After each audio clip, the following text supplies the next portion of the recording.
Hello दोस्तों, मैं हूं आरती संस्कृति आईएएस के यूट्यूब चैनल पे आप सभी का स्वागत है। एक नया टॉपिक लेकर के आई हूं मैं। 26/11 की घटना के बारे में आपने सबने सुना होगा। तो क्या होता है, 26 नवंबर को 2008 में ये घटना घटित होती है। क्या होता है, 10 जो है आतंकवादी मुंबई में प्रवेश करते हैं। 4 अलग अलग जगहों पर जो है बमबारी करते हैं, गोलाबारी करते हैं और जो है गोलियां चलाते हैं। इस घटना में लगभग जो है 166 लोग, भारतीय भी विदेशी भी, वहाँ पे सुरक्षाकर्मी, बहुत सारे लोग जो है वहाँ पे मारे जाते हैं। उसका जो मास्टरमाइंड था वो भी पकड़ा गया, वो तो अलग जगह पर है, उसको 37 साल की सज़ा सुनाई गई है।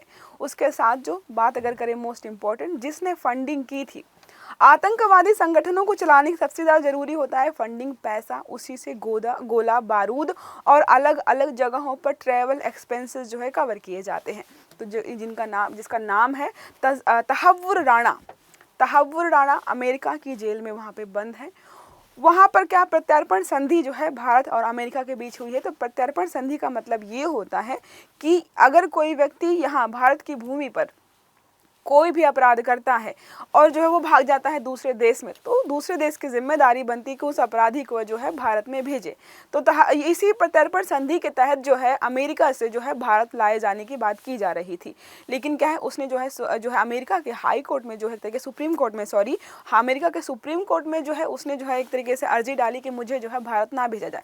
अर्जी खारिज कर दी गई है और जो है उसको लेकर के नई नई चीज़ें चल रही हैं। तो आज यहाँ पे हम चर्चा करेंगे इस व्यक्ति के बारे में कि इसने जो है फंडिंग करी, सारे पैसे भेजे। तो क्या इसको पता था कि किस चीज़ के लिए फंडिंग की जा रही है, या फिर जो मास्टरमाइंड था जो 26/11 का, आप सबको पता होगा 26/11 के हमले में जो अजमल कसाब जो है वो पकड़ा गया। 21 नवंबर 2012 को जो है उसको जो है फांसी भी सुनाई गई और मामला चीज़ें ख़त्म हो गया।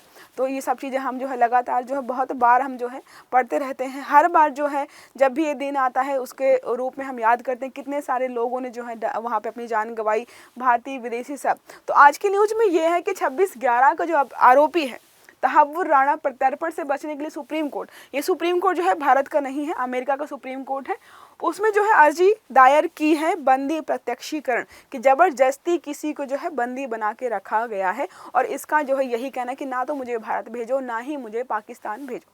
ठीक है, तो इसको लेकर के यहाँ पे चर्चा चल रही चीज़ें बहुत सारी। तो 1 बाय 1 सारी चीज़ों को, सारे फैक्ट्स को हम यहाँ पे कवर करेंगे। चर्चा में क्यों है 26 नवंबर 2008 को हुए। 26 नवंबर, 26/11 क्यों बोलते हैं, 26/11 मतलब नवंबर। आई होप सबको पता होगा। आतंकी हमले के आरोपी जो हैं, आरोपी ही हैं तहव्वुर राणा, भारत प्रत्यार्पण के खिलाफ अमेरिकी सुप्रीम कोर्ट में अपील की है। 15 अगस्त को अमेरिकी फेडरल कोर्ट ने भारत अमेरिका प्रत्यार्पण संधि के तहत, भारत अमेरिका प्रत्यार्पण संधि आपको समझा दिया मैंने क्या होता है। कोई भी व्यक्ति अगर अमेरिका का है, वो जो है वहाँ पर कोई अपराध करता है, भारत भाग आता है, या फिर भारत का है यहाँ पे अपराध करता है, वो वहाँ चला जाता है, तो दोनों जो है एक तरीके से दोनों देशों की जिम्मेदारी है कि वो अपराधी को उस देश में भेजे जहाँ पर उसने अपराध किया है। यही संधि के तहत हमारे नियम कानून बनाए गए हैं। ठीक है, तहत तहव्वुर को भारत भेजे जाने का फैसला सुनाया था। इस फैसले के खिलाफ जो है राणा ने सुप्रीम कोर्ट में जो है बंदी प्रत्यक्षीकरण के तहत जो एक तरीके से अर्जी डाली। अर्जी को भी यहाँ पे याचिका डाली, उसको भी खारिज कर दिया गया है। ठीक है, तो है याचिका को जो है यहाँ पे एक्सेप्ट नहीं किया गया है। तो पाकिस्तानी मूल के कनाडाई व्यापारी थे, पाकिस्तान के मूल के कनाडाई व्यापारी बिजनेसमैन राणा ने 2023 फेडरल कोर्ट 9th सर्किट में एक याचिका दायर की कि मुझे जो है भारत ना भेजा जाए। लेकिन क्या है, सारे सबूतों की जानकारी ली गई। जो वहाँ का फेडरल कोर्ट है उसने सारे सबूतों की छानबीन की और ये बोला कि भारत ने जो भी सबूत यहाँ पे प्रस्तुत किए हैं इस व्यक्ति के खिलाफ सही है, इसलिए जो है हम जो है इसको जो है भारत को जो है समर्पित करेंगे। अब जब भारत लेकर के आया जाएगा इस व्यक्ति को, तो बाद में डिसाइड होगा कि इसको जो है कितने साल की सज़ा दी जाएगी। जाहिर सी बात है, अगर अजमल कसाब को फांसी दी गई तो इस व्यक्ति को भी फांसी दी जानी चाहिए, क्योंकि आपने पढ़ा है कि किसी भी अपराध में अगर आप शामिल हो तो आप बराबर के अपराधी माने जाओगे। ठीक है, यहाँ पे देखो 26 नवंबर 2008 को मुंबई में हुए हमले में लगभग 166 लोग मारे गए थे। एनएसजी कमांडो और सुरक्षा बलों की कार्रवाई में 9 आतंकी भी मारे गए थे। 10 टोटल थे, 9 मारे गए थे, एक गिरफ्तार किया गया था जिसका नाम अजमल कसाब, जिसको बाद में फांसी दे दी गई। इस इस घटना के बाद जो है बहुत सारी सुरक्षा बढ़ाई गई। हमारा जो कोस्टल एरिया है मुंबई का, वहाँ पर बहुत सारे पुलिस और जो है स्पीड बोट वगैरह लगाए गए। आतंकी घटनाओं से निपटने के लिए अलग अलग ग्रुप, अलग अलग संस्थान जो है सरकार के द्वारा बनाए गए। और इतनी मतलब इम्पोर्टेंट सिटी है, इतने सारे लोग जो है ऐसे ही घुस गए और इतने सारे लोगों को मार दिया और सरकार कुछ नहीं कर पाई। एक जो है हमारा माइनस पॉइंट ये था कि हमारे रिपोर्टर्स जो है रिपोर्टिंग कर रहे थे और जो है वहाँ पे जो आतंकवादी बैठे थे अंदर, वो रिपोर्टिंग देख के पता चल रहे थे कि अच्छा कमांडोज यहाँ खड़े हुए हैं, कमांडोज वहाँ खड़े हुए। तो रिपोर्टिंग अच्छे कामों के लिए होती है, लेकिन इस घटना में जो हमारे रिपोर्टर्स ने जो है हमारा साथ ना दे करके किसका साथ दिया था? आतंकवादियों का, ऐसा बोला जाता है। ठीक है, नेक्स्ट आर्टिकल हमारा ये है, 2 व्यक्ति थे जो मास्टरमाइंड था इसका। ठीक है, ये तहव्वुर राणा तो जो है वो व्यक्ति है जिसने फंडिंग की थी। ठीक है, इसने हैबियस कॉर्पस के तहत बोला है कि मुझे जो है ज़बरदस्ती तरीके से यहाँ पे कस्टडी में रखा गया है। मास्टरमाइंड जो है डेविड हेडली, बोला जा रहा है कि मास्टरमाइंड डेविड हेडली को ये व्यक्ति जो है तहव्वुर राणा ऑलरेडी जानता था। इसको पता था कि ये कहाँ जा रहा है, क्या कर रहा है, किससे बात कर रहा है। लश्कर-ए-तैयब जो ये आतंकवादी संगठन था जिसने इस बात की पुष्टि की थी कि ये हमला जो है हमने करा है।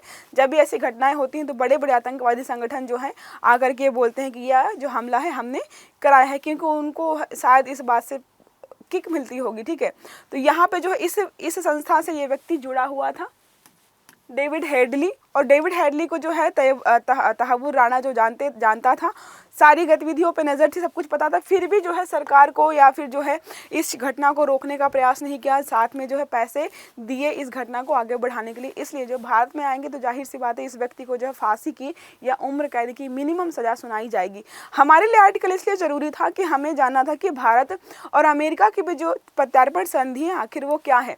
अगर व्यक्ति वहाँ पर जो है पकड़ा गया है या पकड़ के रखा गया उसको वहाँ पे जेल में, तो क्या वहीं पे सज़ा होगी या भारत में भेजा जाएगा, उसको सज़ा यहाँ पे दी जाएगी।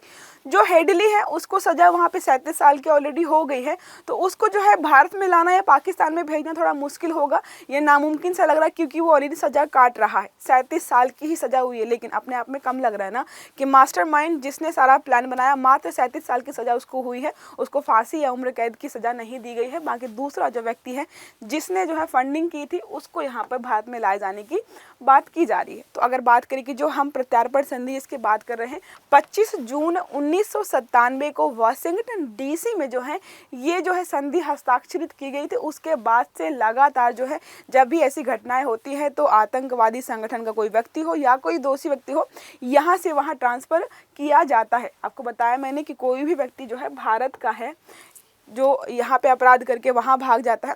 ऐसी संधियाँ जो हमने अलग अलग देशों के साथ कर रखी है, चाहे नेपाल हो, भूटान हो या फिर कोई और अलग हमारे पड़ोसी देश जो हैं। पड़ोसी देशों में ज़्यादा होता है, जैसे यहाँ पे जो लोग हैं अपराध करते हैं सबसे ज़्यादा कहाँ भागते हैं? नेपाल जाते हैं।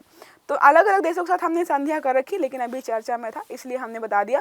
तो 25 जून 1997 को भारत और जो है अमेरिका की प्रत्यार्पण संधि हस्ताक्षरित हुई थी, जिसके तहत जो है इस व्यक्ति को जो है तहव्वुर राणा को जो है भारत में लाने की बात की जा रही है। अब देखो कब लेकर के इसको आते हैं। तो हमने सारा यहाँ पर डिस्कस किया कि 26/11 आक्रमण कब हुआ था।